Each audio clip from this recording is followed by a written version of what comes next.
오늘 우리가 함께 묵상할 말씀은 사도행전 13장 1절에서 3절의 말씀입니다.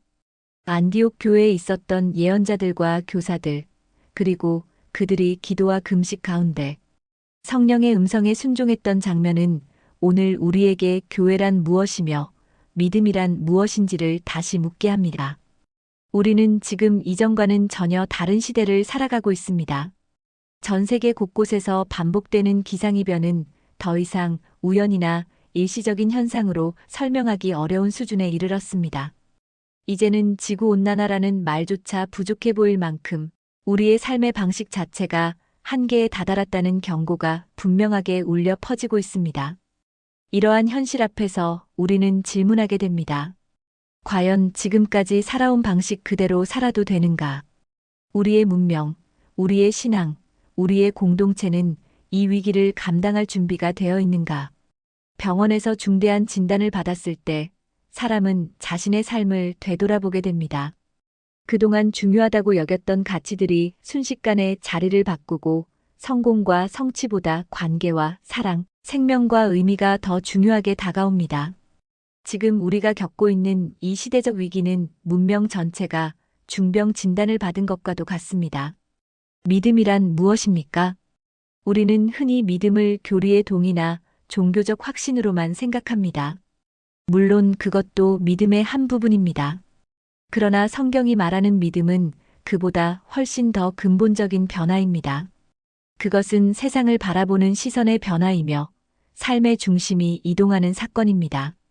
나 자신이 중심이었던 자리에서 타인이 중심으로 이동하고 타인을 넘어 하나님의 마음을 기준으로 세상을 바라보게 되는 것. 그것이 믿음입니다. 시선이 바뀌지 않으면 삶은 바뀌지 않습니다. 주님께서 말씀하셨습니다. 높아지고자 하는 자는 섬기는 자가 되어야 한다고. 마지막 심판의 기준은 권력이나 성취가 아니라 가장 작은 자에게 무엇을 했는가에 달려 있다고 말씀하셨습니다. 이것은 단순한 도덕적 권면이 아니라 세계관의 전환을 요구하는 선언입니다. 그래서 믿음은 추상이 아니라 삶입니다. 관념이 아니라 실천입니다. 예수님께서는 자아 중심의 세계에 갇혀있던 사람들을 부르셔서 전혀 다른 질서 안으로 초대하셨고 그들을 함께 모아 교회를 이루게 하셨습니다. 교회는 단순한 종교기관이 아니라 세상과는 다른 가치가 실제로 가능하다는 사실을 증언하는 공동체입니다. 사도행전은 바로 그 교회가 어떻게 태어나고 어떻게 확장되었는지를 보여주는 이야기입니다. 그 가운데 오늘 우리가 주목하는 교회가 바로 안디옥 교회입니다. 안디옥은 문화와 민족, 계층이 교차하는 도시였습니다. 그리고 그곳에서 교회는 단일한 색깔이 아니라 다양한 사람들이 어우러진 공동체로 세워졌습니다. 안디옥 교회에 있었던 사람들의 면면을 보면 그 다양성이 분명하게 드러납니다. 위로의 사람 바나바, 피부색이 달랐던 시몬 니게르, 서로 다른 문화권에서 온 사람들, 왕의 측근으로 자라난 사람, 그리고 사울이라 불리던 바울까지. 출신도 다르고 성장 배경도 달랐지만 그들은 하나의 에클레시아를 이루었습니다. 에클레시아란 단어는 단순히 불러 모인 종교 집단을 의미하지 않습니다. 원래 이 단어는 시민들이 공적인 결정을 위해 모이는 자리였습니다. 자기 삶의 방향과 공동체의 미래를 책임지는 사람들이 모여 토론하고 결정하는 장소였습니다. 교회가 에클레시아라는 말은 교회가 하나님의 나라를 이 땅에서 어떻게 구현할 것인지 책임지는 공동체라는 뜻입니다. 그래서 교회는 구원의 방주이면서 동시에 세상을 향해 항해하는 배입니다. 교회는 우리끼리 안전하게 머무는 공간이 아니라 성령의 바람을 받아 세상 한가운데로 나아가는 공동체입니다. 교회를 교회되게 하는 것은 제도나 규모가 아니라 성령의 임재입니다. 안디옥 교회는 바로 그 성령의 인도하심에 민감한 교회였습니다. 그들은 모여서 기도했고 금식했습니다. 중심 인물이 모든 것을 결정하지 않았고 하나님의 뜻을 함께 묻는 공동체였습니다.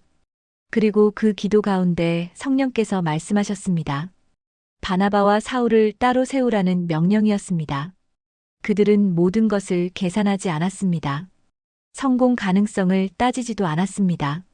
그저 성령의 음성에 순종하여 두 사람을 파송했습니다. 그리고 그 순종을 통해 복음은 소아시아를 넘어 유럽까지 전해졌고 오늘 우리가 이 자리에 서 있게 되었습니다. 지금 우리의 교회 역시 중요한 전환점 앞에 서 있습니다. 공간의 한계, 관계의 거리, 목회적 과부하, 그리고 새로운 시대의 요청 앞에서 우리는 선택해야 합니다. 안디옥 교회처럼 파송의 결단을 내릴 것인가, 아니면 현상 유지만을 선택할 것인가. 교회를 나눈다는 것은 약해지는 것이 아니라 유기적으로 성장하는 길일 수 있습니다. 그리스도의 몸은 하나일 뿐 아니라 동시에 다양한 지체로 이루어져 있기 때문입니다.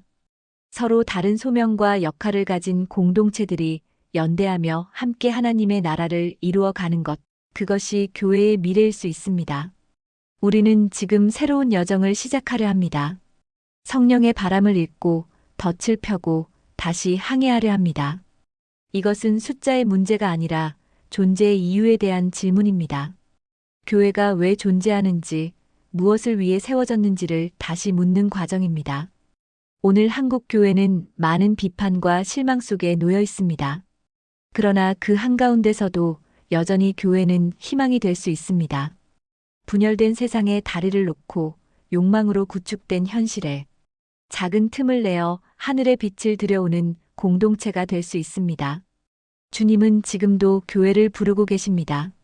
안디옥 교회를 부르셨던 것처럼 오늘의 우리를 부르고 계십니다. 그 부르심 앞에서 계산보다 순종을 선택하고 안정 대신 믿음을 선택하며 과거가 아닌 미래를 향해 나아가는 공동체가 되기를 소망합니다. 성령께서 이끄시는 방향으로 함께 항해하는 교회, 차이를 넘어 일치를 이루는 교회, 세상 한가운데서 그리스도의 몸으로 살아가는 교회가 되기를 주님의 이름으로 축원합니다. 하나님, 우리의 계산과 두려움이 아니라 성령의 음성에 귀 기울이게 하소서. 머무는 교회가 아니라 파송하는 교회로, 안주하는 신앙이 아니라 순종하는 믿음으로 살게 하옵소서. 우리를 통해 이 땅에 주님의 나라와 소망이 드러나게 하옵소서. 예수님의 이름으로 기도드립니다. 아멘. 오늘 하루도 성령 가득한 하루 되시길 바랍니다. 구독과 좋아요는 저에게 은은한 위로가 됩니다.